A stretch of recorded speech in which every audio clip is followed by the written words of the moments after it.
great talker, Unite Empire. 今日は試合があった。そして彼がエンパイアの応援してくれるってよ。みんな、ブローキンテーブルポッドキャストよろしく。Reach for the sky, boy.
What's going on, guys? Welcome to the Broken Tables podcast. I'm your host, Jeffrey Vegas, here as always with our co-host, King Rome. Thank you guys for joining us for our AEW Dynamite review. This is episode number 112. Man, welcome to everybody in chat already. We got a whole bunch of chat already going on. The Coog, we got Coach Nick. Welcome you guys. Man, this episode of Dynamite, huh? I was not expecting the news that we got. Was it early Tuesday that we got the news, or was it early Wednesday? If I recall, it was early Wednesday, I believe. So the day of, we got word that they were going to allow it. I can't remember if it was the day of or the day before, but no, actually, it was Tuesday afternoon. It was around Tuesday afternoon. Okay, yeah, right around Tuesday afternoon. Yeah, and that we got the news that Mark Briscoe was going to be wrestling against Jay Lethal on Dynamite, and that we were going to be honoring Jay Briscoe on television. Obviously, was something that WB Discovery really tried to get in the way of. They tried to fight it, but Tony stepped in and he fought for it, and he got what he wanted, and kudos to him. Absolutely, man. I mean, it was everything we could have hoped for, and we'll keep WBD aside, but having a week to prepare for this episode, I think did it did it justice. You know what I mean? I think this was as good as it possibly could have been. I can't imagine a tribute episode going, much better than this. I really, really enjoyed it from beginning to end. Some of us watched it together last night. Unfortunately, you were, at work, so that was a little bit of a bummer. I wanted to see that with you, but it's all good. Right. This episode was incredible, man. I was kind of speechless at a few times there last night.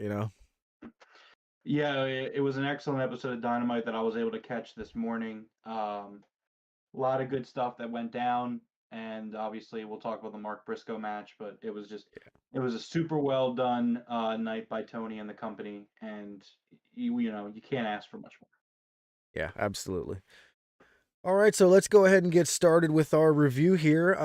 I was almost expecting the Jay Lethal and Mark Briscoe match to go first, maybe to try to hold some of those earlier viewers throughout the episode, but no, we started with the Jericho Appreciation Society, basically the Les Sex Gods, Chris Jericho and Sammy Guevara versus Action Andretti and Ricky Starks. This match kicked ass, dude. Action Andretti has just come out of nowhere and become one of my favorite wrestlers in AEW. The only other guys I can compare this to are Takeshita and Bandito. Mm-hmm. So these three guys just came out of nowhere, and I fucking love these dudes. And this guy, Action Andretti, man, he's got it. You know what I'm saying? Everything in the ring. I keep saying to myself, dude, if this kid keeps progressing, he could be the next Kenny Omega, but we got to get him on the mic a little bit more and stuff like that. And I don't know, man, this kid's amazing. Yeah, I mean, what you're seeing is the byproduct of, strong booking week in and week out, effort being put into telling your stories. You look at this match card and I'll point it out as we go, but it's just you could see the influx of these young stars coming through. And I'm not going to say that I think Action Andretti is in that echelon yet. I don't think he's there yet. I don't know if I would put him on Takeshita's level yet either. He's definitely trajectory. His trajectory is going in the right direction for me. Yeah. But I see your point though. But this was just one of the matches of the night where it was, you have Jericho in there, and he's not. How do I want to put this? He's not the center of attention. You know what I mean? Like Ricky and Mm-hmm. Sammy were kind of the center of attention for me on this Yep. match. And again, like that's really cool. You look at you look at the Fed, and they spend because it was funny because I think it was either yesterday or the day before was the anniversary of that Royal Rumble show where Roman won in Philadelphia, and just the fan base just completely rejected him. Um, what a great night that was. But it's like I sit back and I look at it as like, man, they spent 7 years and the entire company's bandwidth, to make Roman Reigns a star. Because I'm not going to sit here and say that Roman isn't booked like a star. He is. My critique of it is that you have a whole company with 6+ hours of TV a week, more than that if you count all your content that you're doing on the network and YouTube and social media, and you have one guy that is coming out as a star.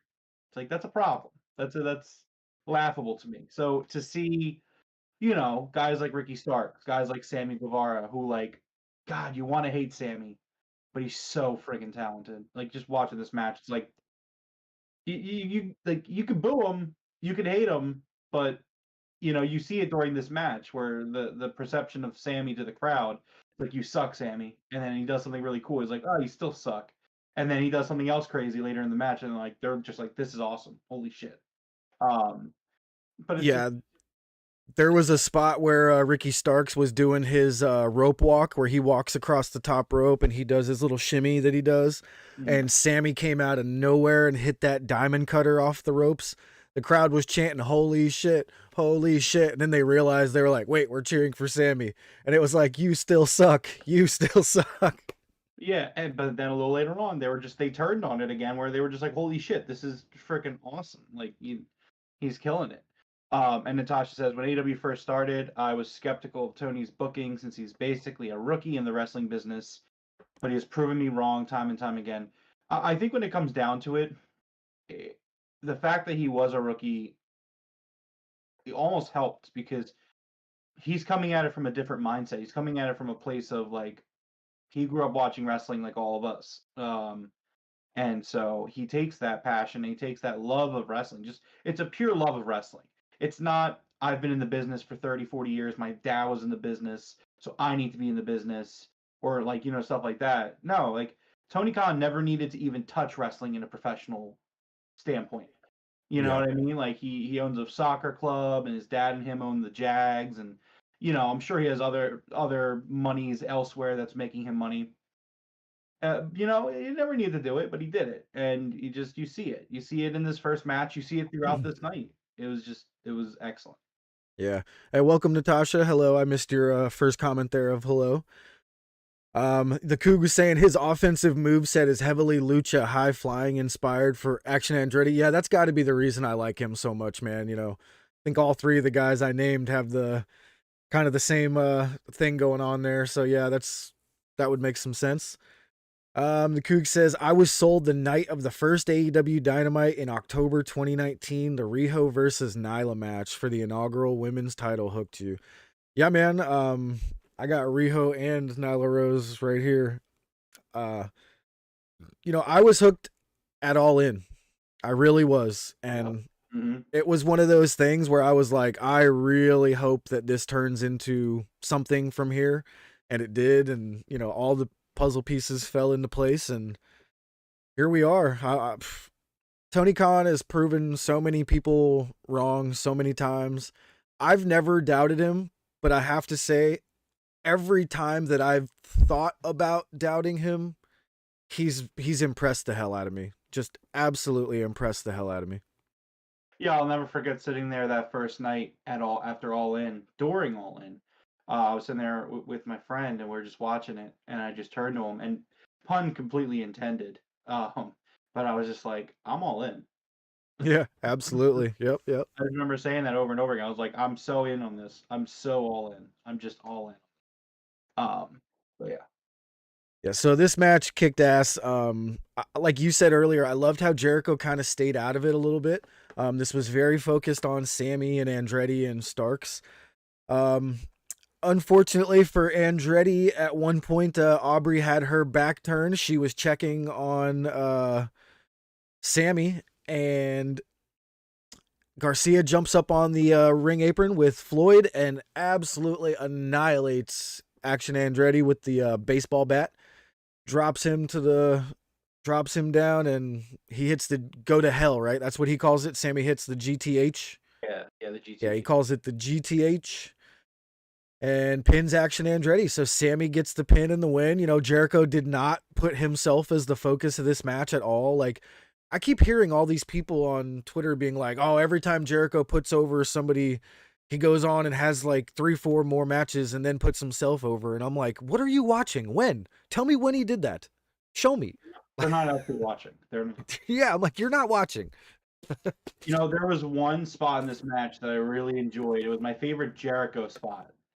Where So Jericho, I think he's beating down on, I want to say it was Andretti, but I don't remember exactly who. Jericho's got him on the ground, and Chris is like, Sammy, watch me, watch this, Sammy, watch this.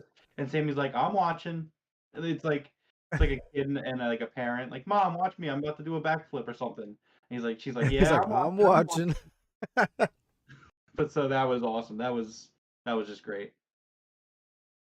Natasha says Jericho barely did anything in the match except take bumps. He barely got exactly. Yeah, he was not getting pushed in this match. This was pushing all three of the other guys, especially trying to get Sammy back into everybody's good graces here. You know, there's a couple spots Sammy did that the crowd really wanted to cheer, and they did for that cutter. That cutter was sweet. But you know, So it is what it is right now.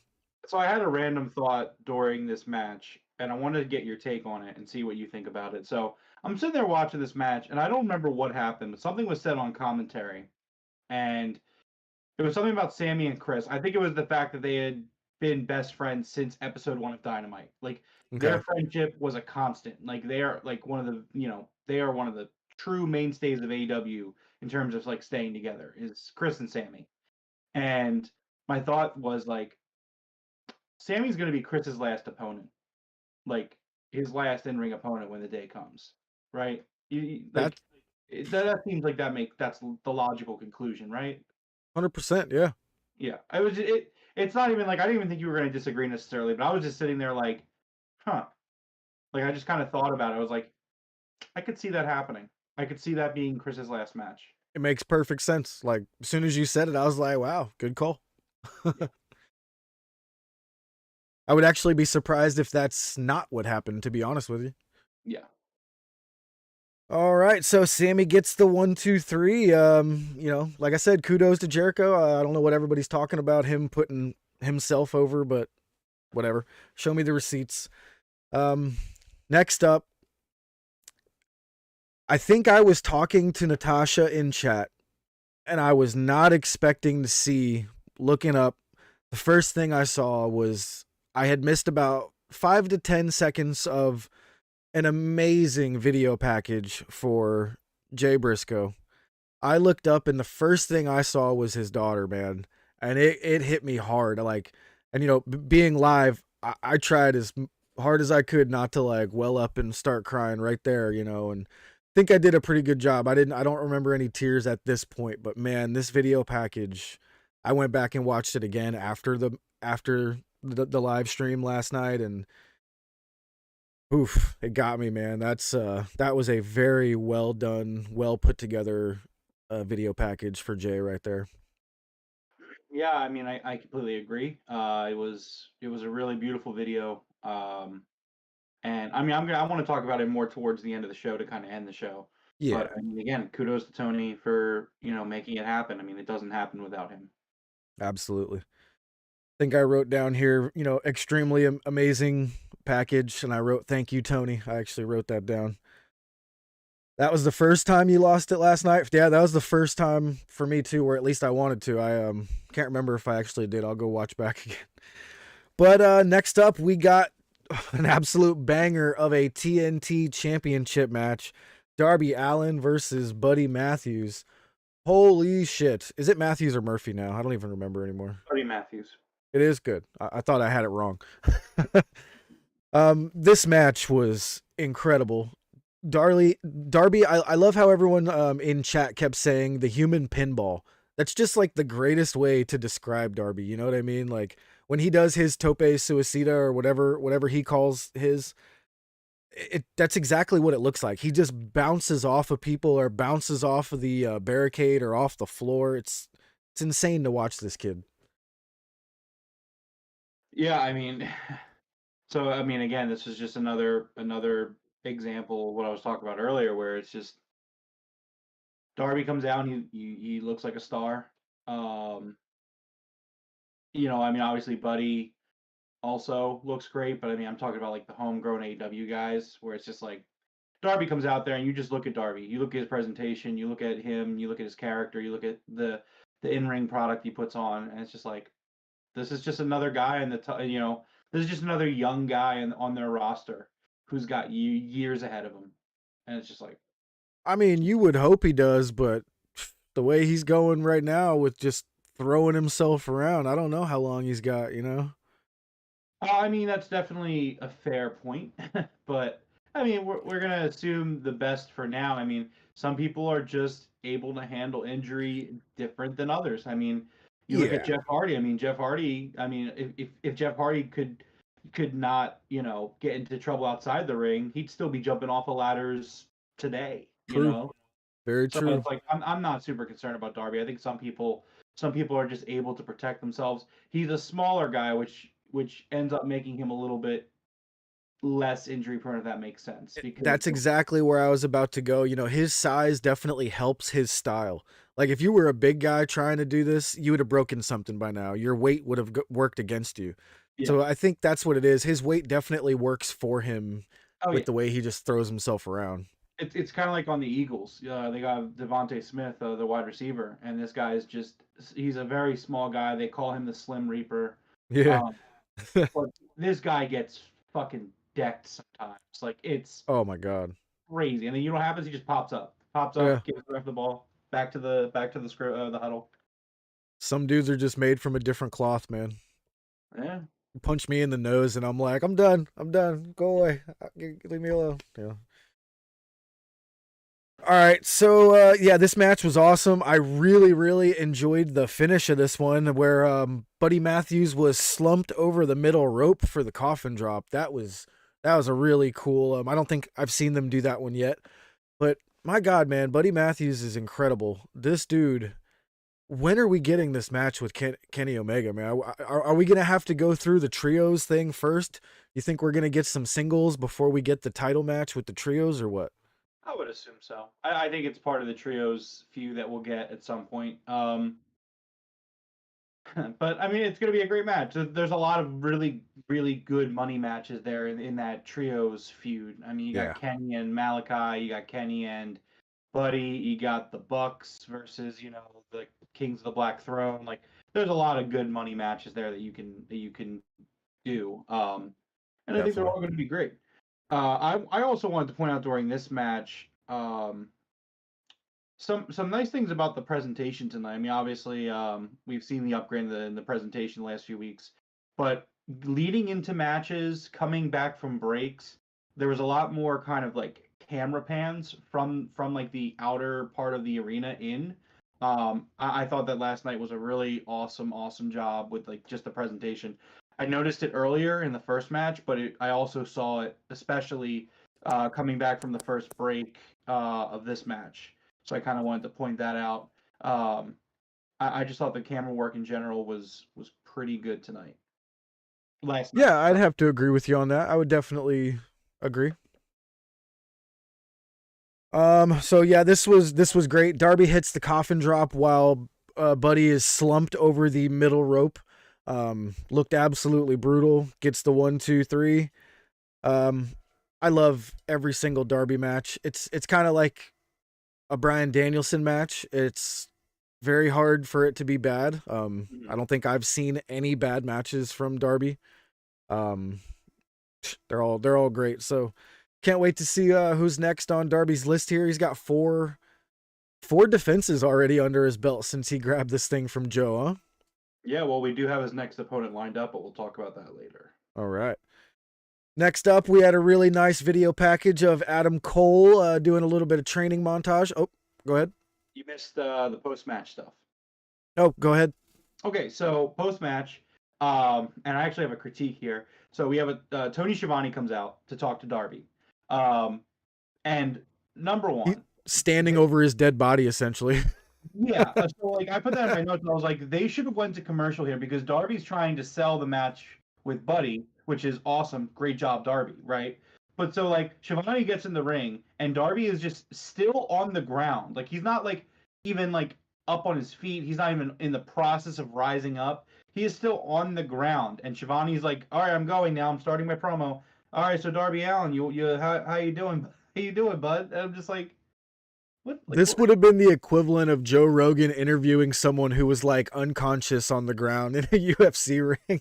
yeah, I'm just like, okay, because like what we do to like after the match like was good, but it's like why couldn't we have they should have went to a commercial break. Just get a break out of Yeah. the way.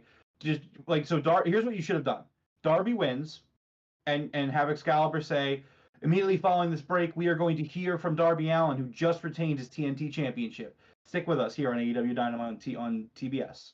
Do your 90-second break, get your ad in so that way you don't got to worry about it for a few minutes and then come back and Darby can still sell it to the crowd that he got the crap kicked out of him.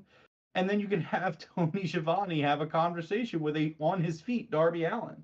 Yeah. I said it during the watch along. I was like, man, Tony's just standing there over his body, huh? I was like, that's awkward. Yeah, it just seems really out of place. But we get Samoa Joe cuts a really great promo. Oh, man. And we get set up for a rematch with them. We should also mention that during the match, Malachi Black and Brody King did come out, but then Ortiz comes out to fight them with no Eddie Kingston in sight. Yeah, I don't know what happened with me last night, but I thought it was AR Fox. I was like, is that AR Fox? Everyone in chat's like, nah, dude, that's Ortiz.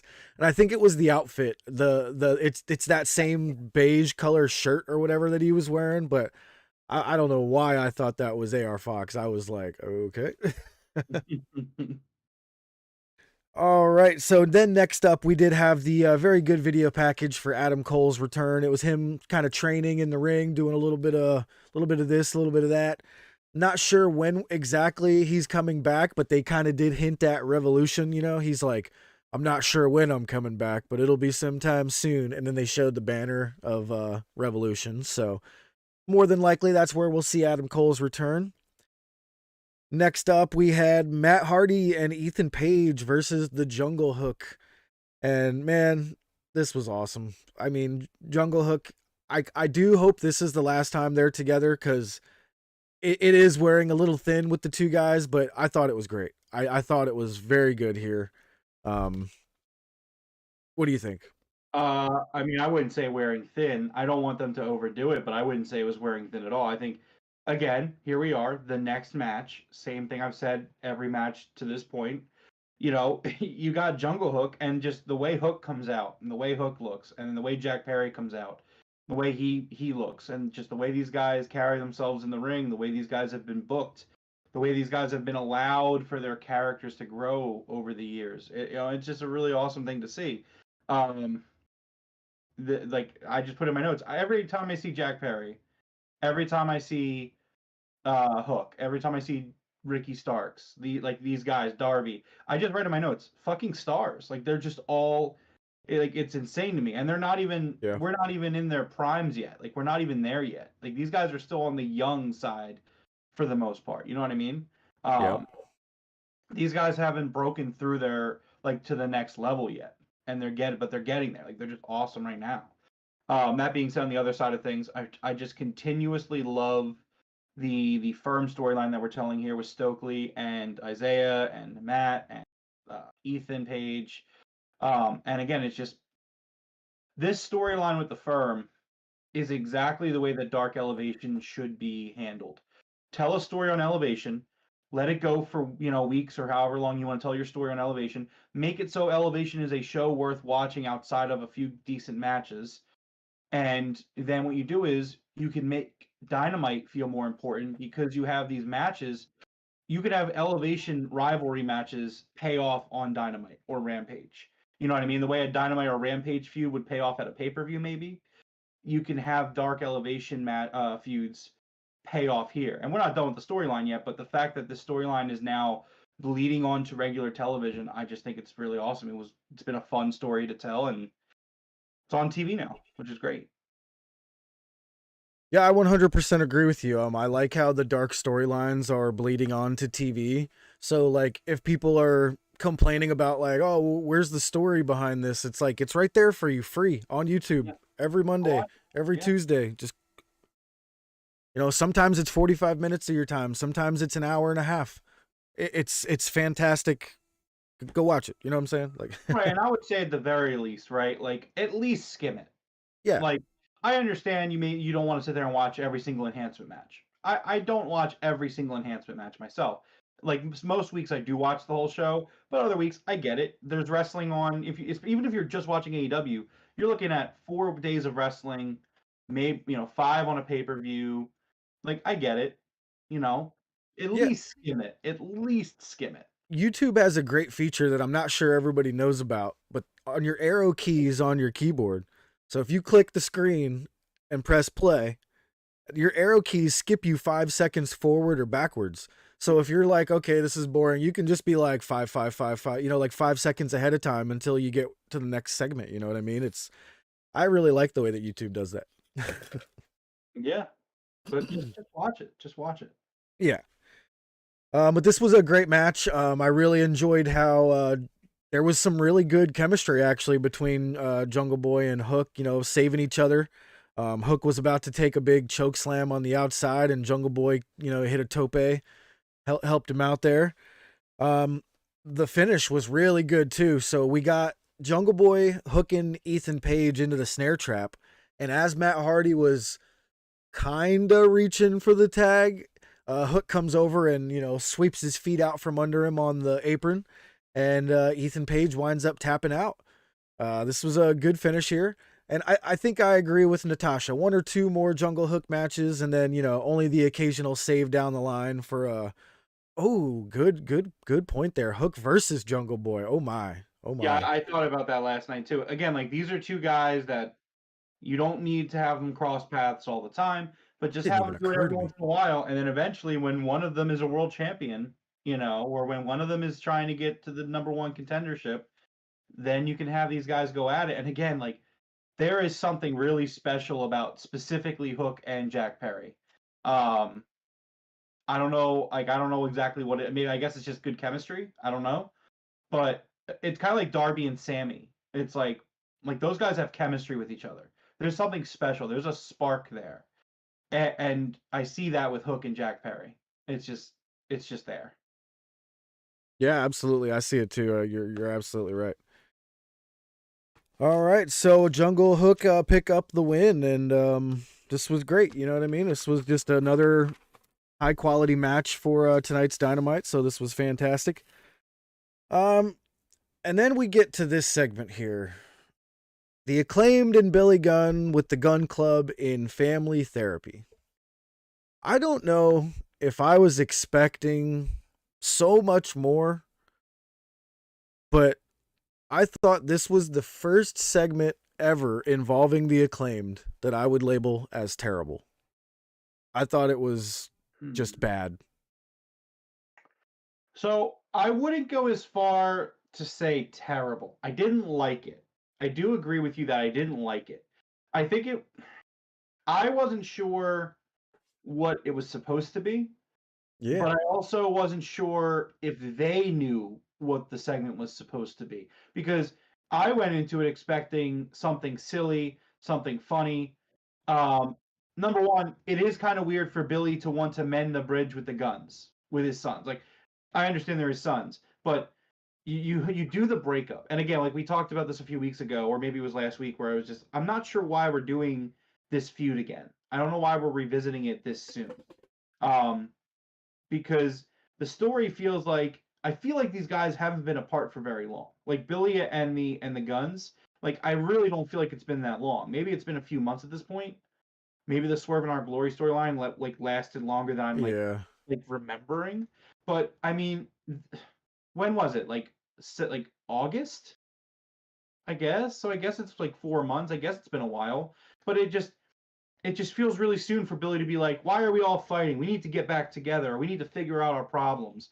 So then I'm going into this segment and I'm wondering like, this is gonna be funny. This is gonna be a funny segment. It's gonna be hilarious. Yeah. And the Acclaimed treated it like that, right? So the Acclaimed cracking jokes.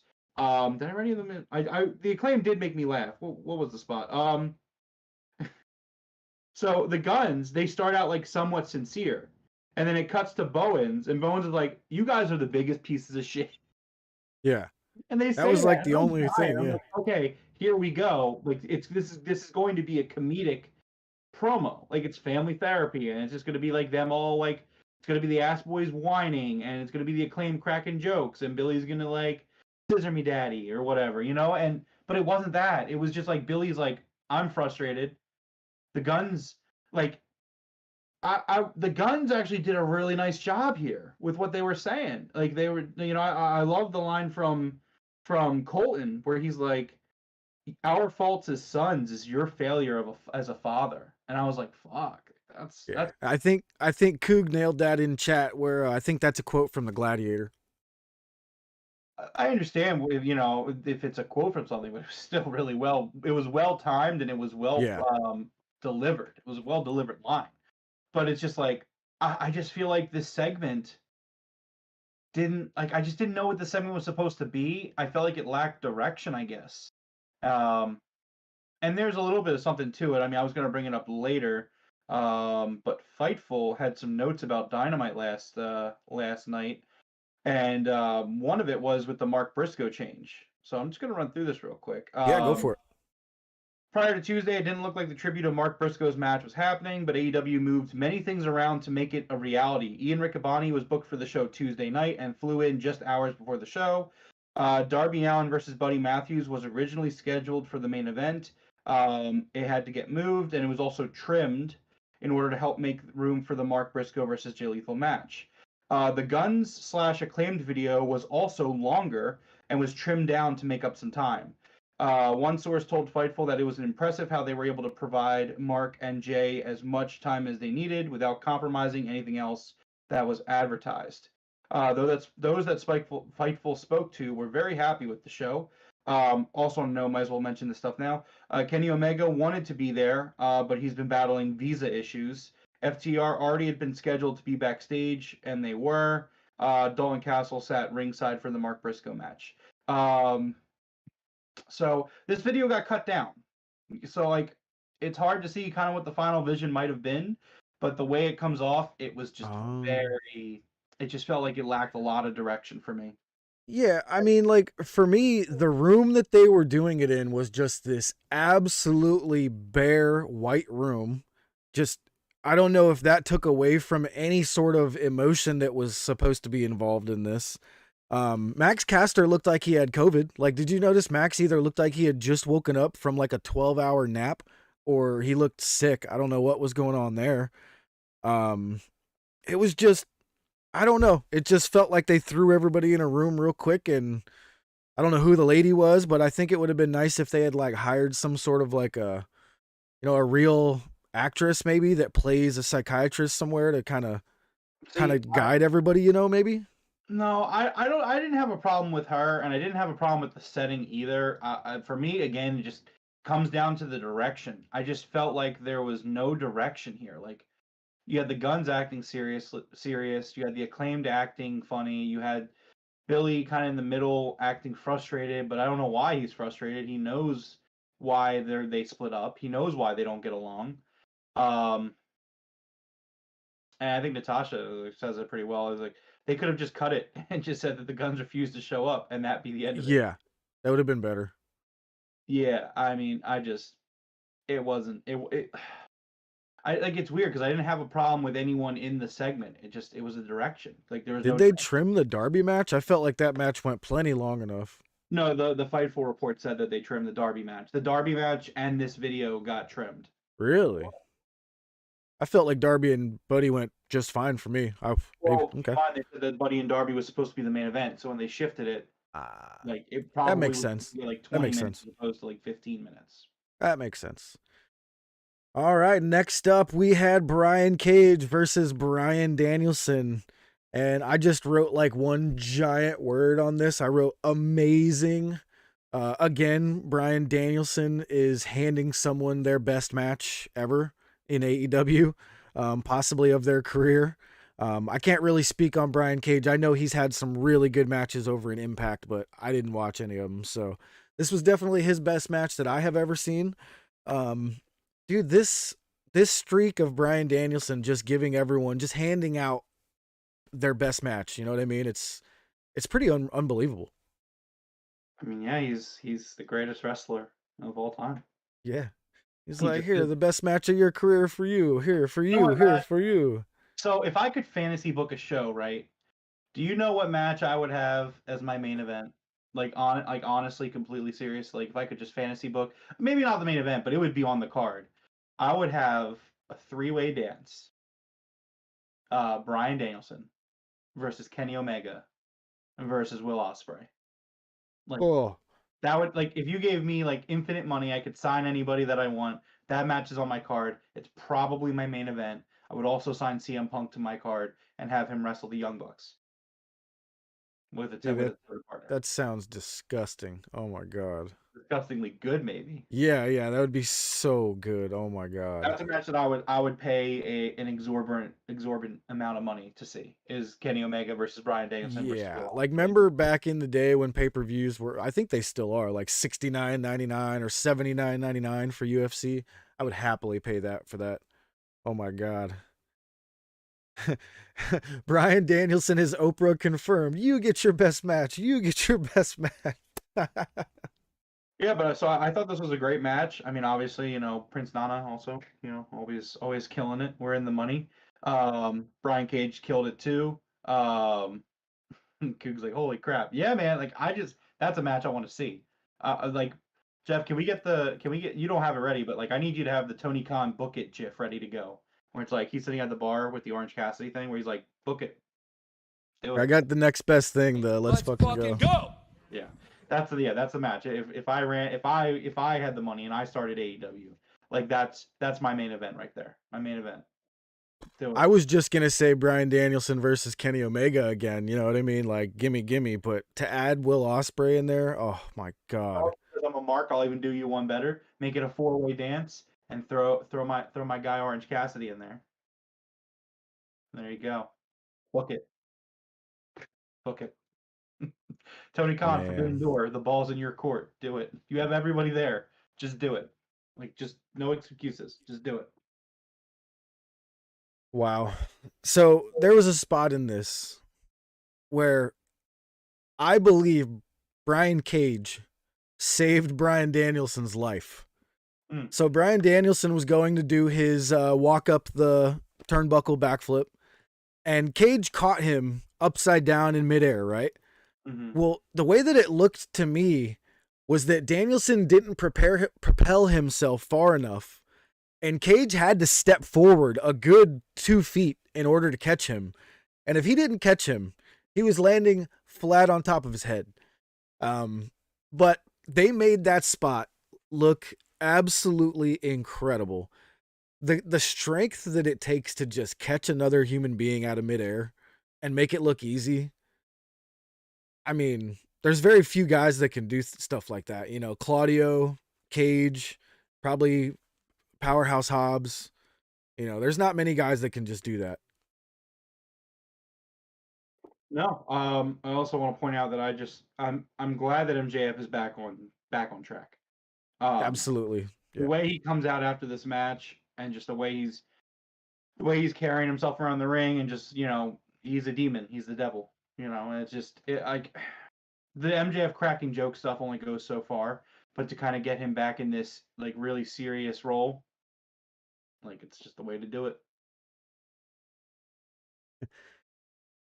So Danielson does get the win in this one with a really nice roll up, which is exactly how somebody like Danielson should beat a big powerhouse like Brian Cage. I really enjoyed the Brian and Brian aspect of the match. I felt like it was a shot at the E, how they try to avoid people with the same names.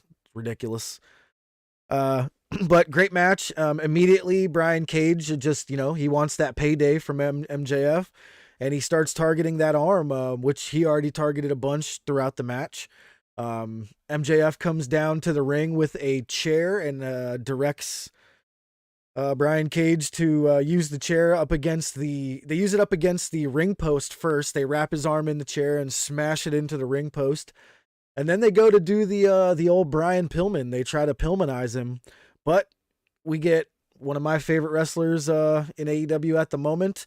Takeshita comes out for the save. MJF literally books it. As soon as he sees Takeshita, he is gone. So I really like how they're kind of still having MJF be a little bit of a coward. You know what I mean? Running away from Takeshita like that. It's looking good. What'd you think of this save by Takeshita here? It's interesting because I was under the impression that we might be going a direction where Takeshita might join the Elite or join Don Callis. But he seems to kind of be lining up with Danielson. I think that Takeshita is going to challenge MJF after Danielson for the title, which is going to be really cool. But yeah, I thought it was great. Oh yeah, Natasha's right. Ricky did catch he caught Sammy out of midair, didn't he? Yeah, I believe so. Yeah, I think you're right. But this was great. Danielson, hands Brian Cage his best match of his career. We cut to commercial, and when we come back, I think Brian Danielson cuts the best promo I have ever seen from him. This promo of Danielson in the medical room with Doc Samson and Renee Paquette, I think this was Danielson's best work on the mic I've ever seen. What'd you think? Well, I mean, for one, I thought it was phenomenal. I don't know if I say it's his best, but it's definitely one of his better promos, if not his best promo in AEW. I feel like, again, this is the beautiful thing about pro wrestling when you just kind of blur those lines. Danielson's a guy who has constantly fought injuries, the last decade of trying to put him on the shelf. So I think he kind of dipped into some real feelings here. Which again, that's when pro wrestling's at its best, when you can kind of make it real. Because if you like at the end of the promo, he tells Doc Samson, "You're not taking me out of the ring ever. Like you're not doing this to me again, ever again." Yep. And it's like what he's talking about. He's talking about the time that the doctors made him retire. You're talking about all the times where the doctors said you shouldn't be wrestling. You're not cleared. You can't do it. I think Danielson really kind of reached into somewhere inside of him, and I think what we saw in that promo was the real Brian Danielson, saying like, this is my lifeblood. This is what I love. You will not take this from me. You're a coward, MJF. You're not a monster. You're just a coward. And yeah, I just agree. I love this promo. It was absolutely just fantastic, incredible. And yeah, so I again, this is this set like this storyline has really improved because Danielson and MJF, these guys are way too great to not be having a fire promo or a fire program. And like the way it started was kind of down on it, outside of the matches, of course. But like Danielson with Regal and MJF just being a goofball, like I was just like, okay, this is fine. But like now we're where I want it to be. Now we're where I expect it to be, which is 5 stars. Yeah, absolutely. All right, next up we had Tony Storm versus Ruby Soho. Britt Baker had been removed from the match prior, to tonight to last night's Dynamite. They cited injury. I'm assuming they were going with the whole on Dark. She kind of had a busted nose in her match there, but did they mention any other type of an injury she may have, or what was going on there? So it's kind of interesting. Meltzer mentioned this morning or last night that it's not a super serious injury, but it was actually a real injury. She should be fine by next week, but it was just something that they didn't want to risk injuring. They wanted to give her the night off. So it was a real injury. Don't know what it is. It sounds kind of weird to me because it's like I don't know what it would be that like maybe it's like a sprain, but she was walking on it just fine towards the end of the match. Yeah, But whatever it was something that she didn't need. She could have wrestled, but they didn't want to risk her getting hurt, so they let her have the night off. But she should be back imminently. So it's like gotcha. okay, so and it's a very weird situation. But I mean, Yeah, yeah, hey, the doctors know what they know, and I like Tony wouldn't just take her out of the match for no reason. And also, if Meltzer's hearing that she's really fine and she'll be okay, then I'm not worried about it. Plus, she was yeah. at the show, so it's like okay, there you go. Yeah. So we get Tony Storm versus Ruby Soho. I thought this was a great match. Tony Storm hit a hip attack on Ruby when she was on the side of the ring and knocked her flying to the outside. That was one of my favorite hip attacks I have seen in a while. That was really, really cool looking. Um, Man, and when she hits that hip attack in the corner, bro, how does that not just absolutely knock you into next week? Like visually, their head goes flying, and Mhm. I'm like, man, that's the equivalent of taking like a left hook in boxing. It's got to be like your head go flying like that. It takes some impact, you know. Like that move is wild. Yeah, absolutely. Natasha says kudos on Tony for wanting to give her the night off because of a minor injury. Yeah, you got to respect that, especially if it's something that could become a bigger injury. You know, look what happened to Kevin Durant in the playoffs for the Warriors back in the day. You know, everybody was giving him shit because he pulled his calf muscle, and they're like, just play. And then he ruptures his Achilles. So, you know. But this was a great match. I really like Tony Storm. This new heel character from Tony Storm was very obvious from the moment she was walking down the ramp. So, pretty safe to say heel Tony Storm confirmed. Um, I do like how later in the match, Tony Storm was faking her nose injury. She was playing it off to the ref like, oh, my face is broken. I'm broken. And Britt came out to kind of interrupt after she got the upper hand from faking that. Britt's music hit. Tony Storm was distracted like every wrestler ever, and winds up taking what was it, the Destination Unknown from Ruby, and Ruby gets the 1, 2, 3. I actually really enjoyed this. Yeah, me too. I think it's weird because I don't know if I'm gonna back off my Ruby's gonna join the other team, gonna turn heel because Right? like It's they weird. really did a great job tonight at hammering home like no, she's gonna stick with the homegrown girls. She's going to stick with them, and just between the promo she did before the match to the words that are they're saying on commentary, to Britt helping Ruby, like I just don't know. Like if Ruby's gonna turn, it's gonna be a hell of a swerve because it's like I don't know. I don't know. I I don't know. have no idea, man. They're doing a great job of keeping us guessing, like the Coug said. Like it Mhm. all feels like a build up to a women's blood and guts match, which please go ahead, give it to me. Um and it's hard to guess exactly where it's leading to here, so I'm in. Yeah, Natasha says Britt Baker face turn incoming. Absolutely. The homegrown talents are being booked as the baby faces. You can tell. Yeah. You can absolutely tell. Yeah. So let's kind of fantasy book for a sec. Where do you think Ruby actually winds up?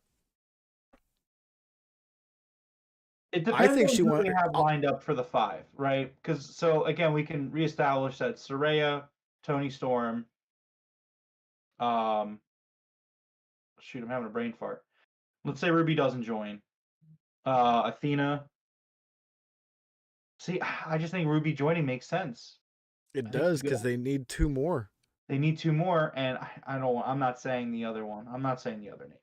Um, But I mean, like it seems like the booking would tell you that Ruby is sticking with the homegrown talent. That she puts over AEW, she puts over the homegrown talent. She's like everybody's got to start somewhere. Everybody like and AEW is the best place to wrestle. It's the best company with the best women's division. Like Ruby does such a great job at putting over the homegrown talent and the company itself that it would be kind of weird for her to come back in a few weeks and be like, "Nah, I'm just playing." Yeah, I really think Ruby stays with the homegrown girls. But again, though, that's where I think the swerve can come in, where it's like that would be a really crazy swerve. Like, let's say they do a match at Revolution, and that's where Ruby turns. You know what I mean? Like, Yeah, that would make sense for her to do the turn there, but I think she would be on the team of the homegrown girls is what I no, would probably say. well, I mean, for her to turn, she would go to the other side. Or cost them the match, you know what I mean? Or, cost the homegrown girls the match. It's what I'm saying. She would turn Yeah. heel, cost Yes. them the match. Yeah, absolutely. Yeah. But again, like that would just be. I mean, I get you could always go the storyline where it's like, I thought about it, and they're right. Like they're way better. Like they know stuff that you don't. Like, or you can go the other route where she's like, see how easily duped you guys are. It's because you guys haven't worked in real places, or something like that. You could do some sort of heel thing where you could say that. Dude. So for 5 girls on a team, we have Saraya, Athena, Tony Storm. Mhm. Just imagine it. Sasha and Naomi, or Mercedes and Naomi, or Trinity, I guess it would be. And then we go over to the AEW girls. We'll have Ruby, Britt, Jamie Hayter, Willow. Gotta have Willow. And I think we do a mystery for this one. And we get somebody like maybe the girl that Mercedes really wants to face, Miyu Yamashita. Or maybe we go the route of Thunder Rosa's comeback, You have to put some respect on Hikaru Shida's name. She does well. She does well. I think she would, if we were doing a Thunder Rosa return, I think Sheeta would take Willow's place there. But no, it doesn't make sense based off the storylines, Jeff. You got to look at the story they're telling. Yeah. Willow has a place in this story. Sheeta's got a very big place in this story. Yeah, she Look at the does. pieces that Damn. are falling in place. It's hard. The major pieces that are falling in place from the homegrown talent are already kind of there. Yeah. There's not much. There's only really one spot you're not sure about. You got Britt, Jamie, Sheeta, and Willow. That's 4. And commentary did something during this match where they pointed out. They say even though Willow's not an original, she is a homegrown talent. Like the commentary made sure to put that line in to stop people from saying, well, she's not an original. Like, well, she is an original. She's a homegrown talent. She started here. This is her home. So I mean, you got 4. Yeah. Yeah.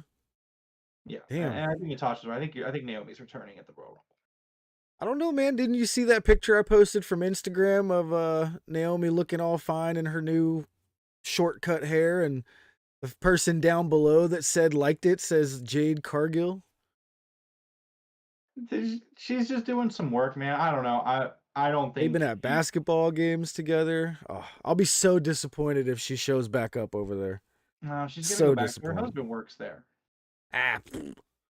Yeah, she's gonna go back there. I don't know. I feel pretty strong that she's gonna go back there. I mean, especially if Mercedes doesn't show up in AEW, which again, I'm off that boat until Yeah, proven like if otherwise. Mercedes left her out to dry, I can see her going back as well. But Jeff going off Instagram likes. That's what I'm talking about. hey man, there's a reason why it would have Jade Cargill's name first. You know what I mean? Like, why wouldn't it say someone from the E first? It's weird, And why am I seeing it? Like, so my question would be, is that purposeful? Like, who chooses whose name gets shown as the first like on that? Because she's been shown at basketball games with Jade and like all kinds of photos on Twitter and Instagram with Jade. Why is it all of a sudden the first like underneath her picture is Jade? Like, the algorithm, if you follow someone and they like something from someone else you follow, it shows you that they liked it. okay. So if you follow Jade, which you probably do, Jeff, then you'll see like if Naomi likes something. Oh, I see what you're saying. It's showing Naomi me likes Jade because something I from follow Jade. Yeah, if you follow Naomi and Jade and Naomi and Jade interact with each other, whether it be a like or a comment on Instagram, you will see it. It'll show up for you because the algorithm, which it's actually really cool, the algorithm does that. The algorithm will actually push it and show you, hey, Jade liked this on Instagram. Jade commented on this on Instagram. Yeah, that makes sense. Oh, Coog, don't worry. King Rome said he was taking over booking because he wanted to be fighting champion, and he hasn't booked a match yet. So I'll be taking over a little bit here and there in the future to we'll have some matches going on soon for sure, Coog. I booked a match and you guys didn't show up. I booked you versus Juhas 2 weeks ago. You guys didn't show. It's not my fault. I'm just the booker. I'm not a police officer. I'm not I the don't lawyer for the remember. Poker Table podcast. Talk to your lawyers, Jeff. I don't remember this booking. Was not informed. What are you talking about? You were here. Remember when Coach beat Juhas? Mm-hmm. And then I said that in the meantime we need to build the division still. So I was like, we need to have rankings. So that was gonna be like an exhibition with me and Juhas. Yeah. It's gonna be a rankings with you and Juhas. Yeah. So we kind of get the hierarchy of I think I think our number one contender coach needs a little bit of a tune-up match against somebody. Maybe we'll go Coach Nick versus the Coug for some predicting of the 5-member teams there. Some long-term booking. So Coach remembers me saying this. I was trying to set up a division, Jeff. As a booker, I took over, and it's like it would be like if Tony Khan had to pick up the pieces from Banana Nose Circus booking. It's like, look, man, I can't turn it around in 1 week. I got to set some shit up. There's going to be some growing pains. I booked the matches, and people got to show up for it. So it's like, I can't help it if Juhas didn't show up, man. I'm here as much as possible. All right, let me get my voice back here. All right. So next up, we had a really good promo by MJF. Went a little bit longer than I would have liked, here. Maybe now that I know Darby's match was cut a little bit, I think we could have probably cut a couple of seconds off of this rather than the Darby match, but it is what it is. I really, really loved the line MJF said where he said, "This belt makes my catchphrase a fact." That was a perfect line from MJF. I'm better than you and you know it. Well, this belt fucking makes that proof. You know what I mean? Like that was such a good line. See, for me, the line that I really loved was Max says, "Brian, you're actually a lot like me. You're chasing this belt because you're just like me. You have a hole in your soul. This belt fills that hole for me, and you're looking for that to fill your hole as well." Sorry. I didn't know you were 5 years old. Jeez. Only on the inside. Anyways, this was a really great promo regardless of Jeff. But yeah, it was really good. And MJF reveals that he has enlisted Timothy Hatcher from Noah to Danielson next week.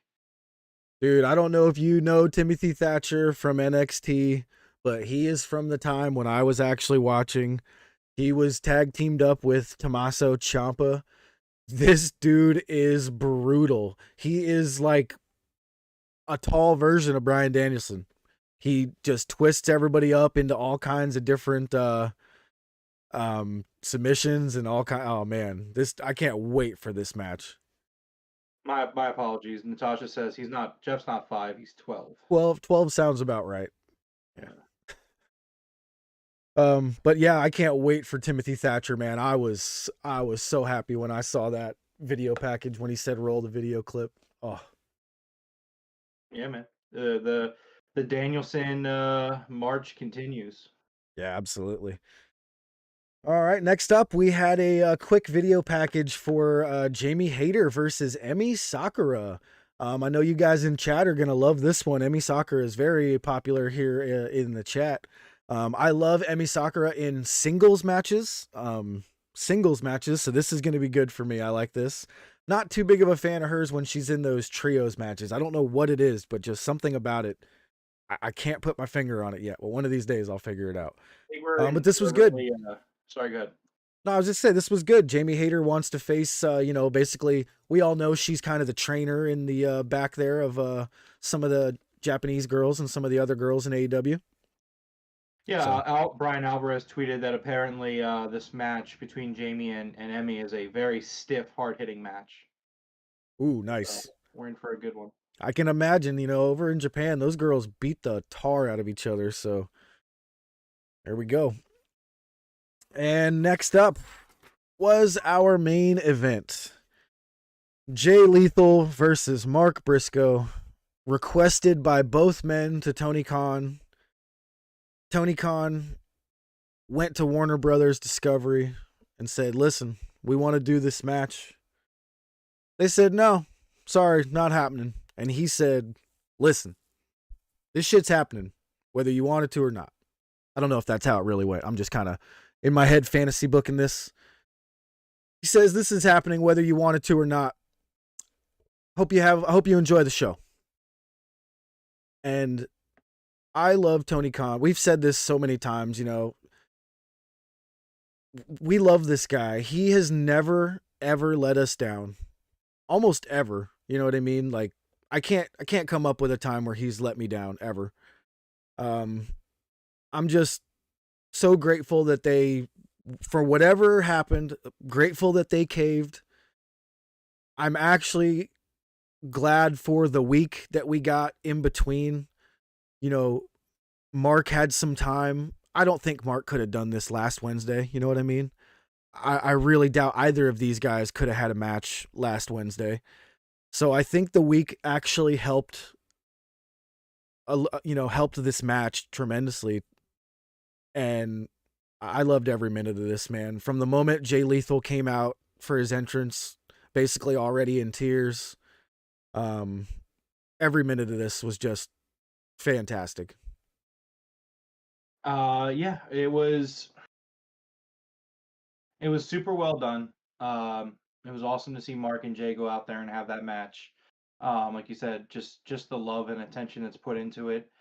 And you know, I didn't write much for this match because obviously you're watching it and it's an emotional thing to be going through and watching and dealing with. Yeah. But I mean, it's not the main point, but I'm going to hammer it home. We cannot we cannot and should not undersell what Tony Khan did. This man is trying to get AEW off of the ground. Like obviously we're a few years in, so it's not like it's an upstart still, but it is a relatively young company. This guy fucking went and fought his own network. Like that's bad. Like we saw what happened to ECW when your network doesn't want you, you're done. Like Yeah. that's how ECW died. That's really how ECW died. They lost their TV deal.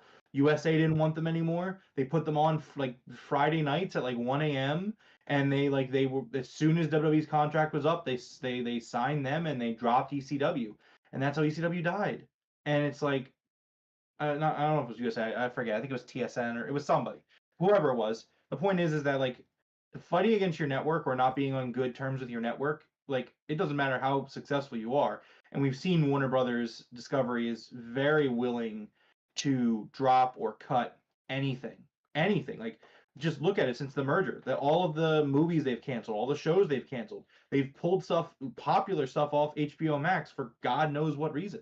Like this company this network is clearly not afraid to just cut or remove or whatever it is. But Tony, he went in there and he fought for this match to happen. He fought for the tribute to happen, and at the end of the day, like that needs to be recognized. I mean, that day on Busted Open, you got Tommy Dreamer saying to Tony, but the Busted Open podcast on Sirius, and Tommy says like Tony, like I've been in the business for a long time.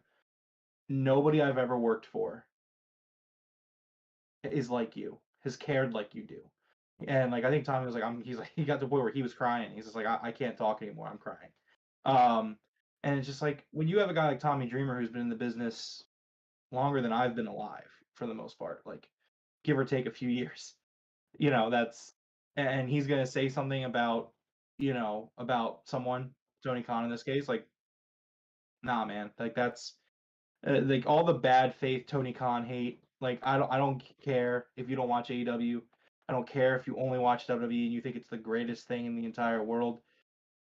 If you go out of your way to kind of give shit to Tony Khan for and obviously not that the man's above criticism, but if you're just gonna just spread hate for no reason, I'm just gonna I'm gonna let your opinion fade off into existence. Oh, for sure. Yeah. And it's just, that was what was on my mind after the match, because obviously during the match I was super into it. I didn't take any notes on the match itself, but yeah, Yeah. I tell you, the block button on Twitter is an amazing thing, man. really, it's It's so nice to you see that one thought that you're just like, what is wrong with you? Never mind, block, and it's just gone forever, man. Forever. And again, the trick is to not amplify. I know I mentioned it before, but it's like, Yeah. don't amplify it. Like, Yeah. just let it fade away. Just block it and move on. It's not worth it. And Yeah. but just so much respect for Tony and the way he's handled it. Releasing the T-shirt, 100% of the proceeds. This 3-hour tribute show, which I started right before we went live. I made it to the Adam Cole Jay Briscoe match after the Beautiful Joe video and Adam Cole's first video. So that was awesome. But yeah. Yeah, I'm not sure if you watched any of the watch along last night, but I did. I'm gonna be buying like 5 of those shirts. 4 of those are gonna be giveaways. So,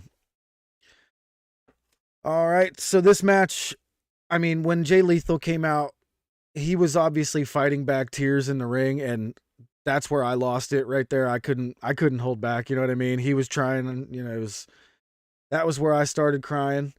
And then Mark's entrance. Oh my God, that was an awesome freaking entrance. The energy, his gear looked freaking awesome. This dude, he's got some charisma, this guy, man. He looked freaking cool. I don't know what it was, but I thought this dude looked cool as hell. Man, Mark was ready to go. I was smiling so hard. I was cheesing. I was just smiling, just seeing Mark on AEW TV Yeah. and finally making it on there. Yeah. I thought I was gonna cry when I saw him because I thought maybe he was gonna come out kind of like Lethal did, but he came out the exact opposite. He was just amped up, full of energy, just like completely hyped. You know what I mean? Just classic Briscoes coming out. You know what I'm saying? Like it was definitely it definitely helped me. You know what I'm saying? Start getting going here. Lethal, on the other hand, he was still choked up, a couple of moments into the match here, and Mark hits him with this chest chop that you heard this outside on the street from the arena, and Lethal instantly just woke up and he was like, okay. Yeah, Lethal's like, oh, we're doing this? And he's like, yeah, we're doing this. And I think Mark knew it. Mark could see it. He's like, dude, this guy can't stop crying, and he was just like, all right, here we go. Wow, dude, he got him with one of the best chops I have ever seen in my life, and Lethal immediately just snapped out of it. It was amazing. The redneck kung fu from Mark. I really hope we get to see a lot more of Mark. Regrettably, I'll admit I have not seen a whole lot of Briscoe matches from the past. I am definitely going to be spending some time watching old matches. You know what I'm saying? Coming up in the future. But this dude's redneck kung fu is hilarious, and I absolutely love it. Yeah, it's great. We got an amazing shout out to the podcast from Mark, with an awesome, what do they call it? The froggy bow, kind of like the frog splash, but it's a frog elbow. Yeah. Man, how did nobody else come up with that? How did nobody else do a frog elbow rather than a frog splash? You know what I mean? And this was great. The froggy bow off the top rope through the excuse me, not the announcer's table, the timekeeper's table on the side of the ring. That looked brutal. If you guys didn't see it, I'll probably be putting the video up. Yeah, let's say tomorrow. Yeah, I'm not going to do it tonight. I'll be putting the video up tomorrow. It's going to be our broken table of the month for sure. So can't wait to see that one. Dude, that froggy bow through the table, man. I watched that like on repeat like 5 or 6 times.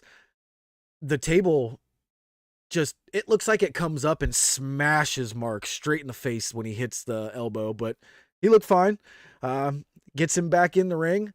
attempts the J Driller multiple times throughout the match. The crowd, I really love how this crowd, having never seen him on AEW TV, this crowd absolutely knew what this finisher was. Everybody knew this was Jay's finisher. After a couple of foiled attempts and a foiled lethal injection, he finally hits that J Driller for the 1-2-3, and Mark gets the win. This was unbelievable. Just everything about this was perfection. I have absolutely no problems with tonight or last night at all. It was great. Yeah. Oh man, so at what did you tear up at all during this last match? Bro, I teared up 5 minutes ago talking about it. Right, Yeah, right. I was When did yeah, it hit was you? When did it hit you? towards the beginning of the match. Like very similar to Jay Lethal. Once the match kind of got going, you just kind of start having fun with it. But I mean, Jay Lethal's entrance, just the powerful image of finally getting Mark on TV, and you got like the remembering Jay Briscoe, you know, um, and then at the end when you have the entire locker room come out and Tony's out there, that was kind Oh, of where I would say if there was a point that really got me, it was definitely the end where you got the locker room out there and you see everyone affected. Uh, the part that really hit me, I mean, obviously, Tony was there, the Bucks were there, but Dalton Castle, right? So Dalton Castle, he's very missable at that end, but Dalton is in the background, like the very back of the group, and like the look on his face is just like, oh man, I was like, God damn it, because you got like I remember like he was like tweeting about his memories of Jay, and then he like Fightful said he actually sat ringside um for that main event, and just yeah, it was the entrances and the post match was very yeah. cool for me. What really got me was when they first actually started wrestling and Lethal couldn't keep it in. That got me bad. Like I was like, oh, it got like during the live stream last night, like I couldn't speak for like a good 3 or 4 seconds. I was like choked up, you know. Yeah. But this all led to an excellent episode of Dynamite. We hit over 1 million on the ratings here last night, so that was good. The second week in a row, building those ratings back up. Yeah, we got over 1 million. Real quick in the chat, there's some confusion. The Coog thought that the coach was born in 1982. No, Coog, you are mistaken with Jeff, who was born in close to 1982, but it was actually 1962. That's when my dad was born. I'm 85, bro. 85. Yeah, I know you're 85 years old. That's why I'm trying to do the math and figure it out. I walked into that one. You Oh, really dude, you did. fucking knocked that one out of the park, bro. 1993, anxious millennial. Here I am. It's me. Here's the pitch. Killed it. Oh man. This was a great, absolutely fantastic tribute to Jay. Couldn't have asked for anything better when it came to a tribute for someone who's passed away.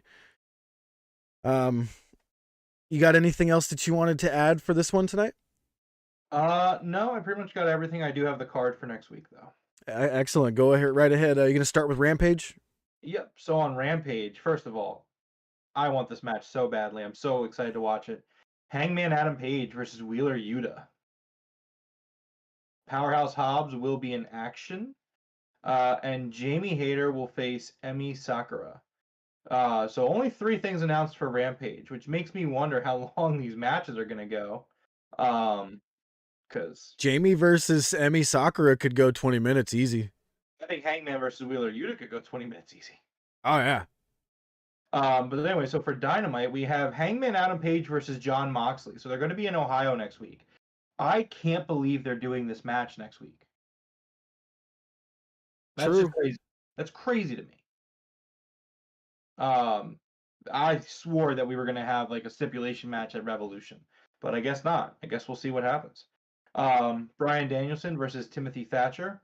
The Acclaimed will be in action. Darby Allin versus Samoa Joe for the TNT Championship. Oof. Wait, what? So we're Oh yeah. already Oh yeah. Joe challenged him. I remember that. Yeah. right. I was like, So what? we're already shaping up for a really good show. This show's really weird to me though, because again, Hangman and Mox and Darby and Joe, I swore these were going to be pay-per-view matchups. Right? I really thought that was where we were going, especially Hangman and Mox.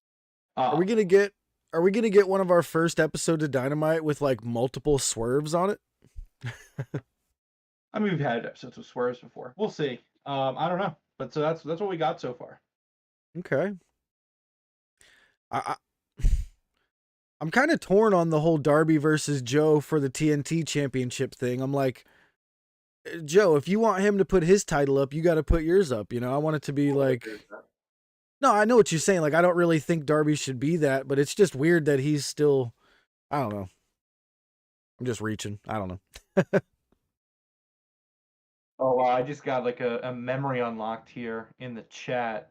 Natasha mentions Pirate Paul Burchill. I Or his remember chicken Pirate sidekick. Paul Burchill.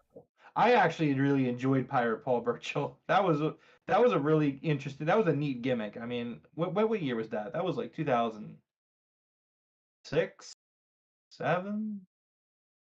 How old was I? I was like 14, 15, I think. It was great. I enjoyed that. Um, I'm gonna guess this is during like the Monday Night War times because I was probably no, watching. no, No, no way. Hold on. I'll tell you. Hold on. So, Pirate Paul Burchill. How do you spell that doesn't ring a bell at all for me. No, so he was a pirate and like he would like swing from a rope in his entrance. Hold on, I'm gonna. What? Yeah, man. Hold on. I'm gonna tell you. I'm looking it up. I'm doing some Oh research. 05, 06? Okay, that's when I was out. Yeah, so okay, so he was teaming and feuding with William Regal in 2005, 2006. After arriving in the U.S., Burchill was scouted by Tommy Dreamer, called up to the main roster by August of 2005. He made his debut on the August 2005 episode of Velocity when he made a run-in match between fellow Englishmen William Regal and Scotty 2 Hotty. Burchill quickly established an alliance with his countrymen, helping Regal beat down Scotty. Um, Let's see. I'm trying to skim a little bit to get Scotty Too Hottie. Loved that guy. my guy. Yeah, I love The Scotty too. worm. Let's see. I'm trying to do the pirate.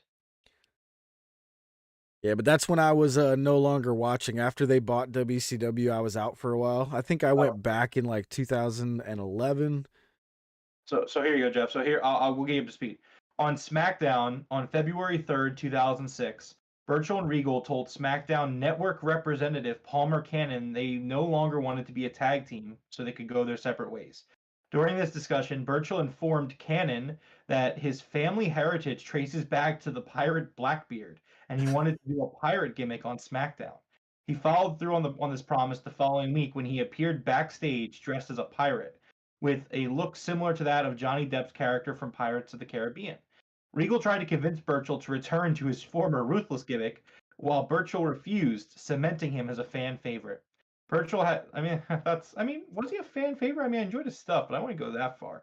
Burchill had his first match as a pirate on the edition of SmackDown on March 10th, 2006, making an elaborate entrance by swinging down to the floor on a rope.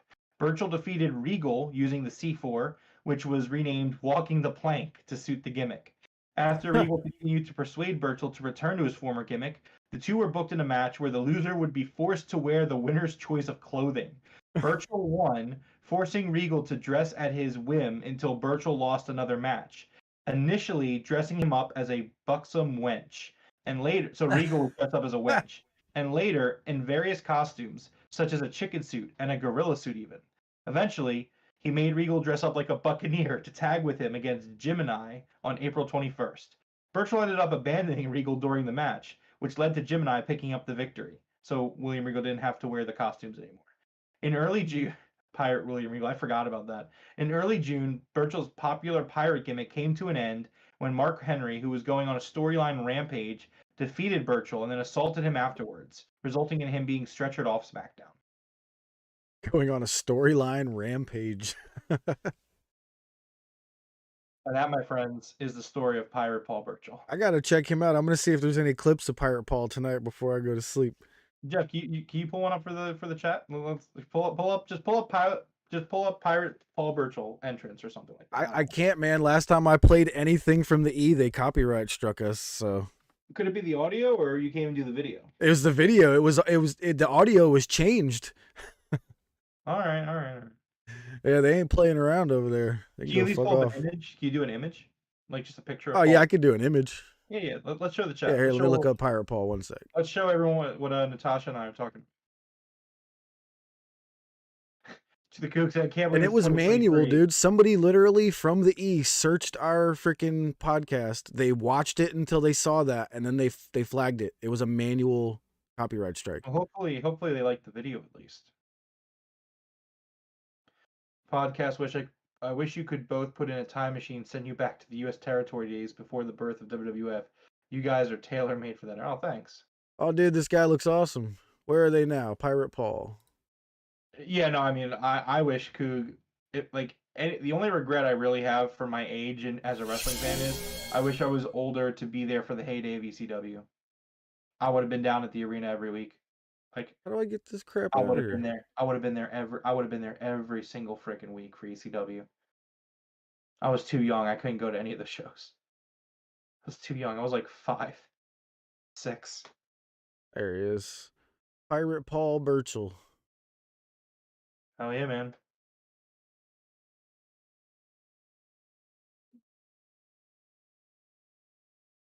All right. Well, I wish I could play one of these videos, but I'm not risking it.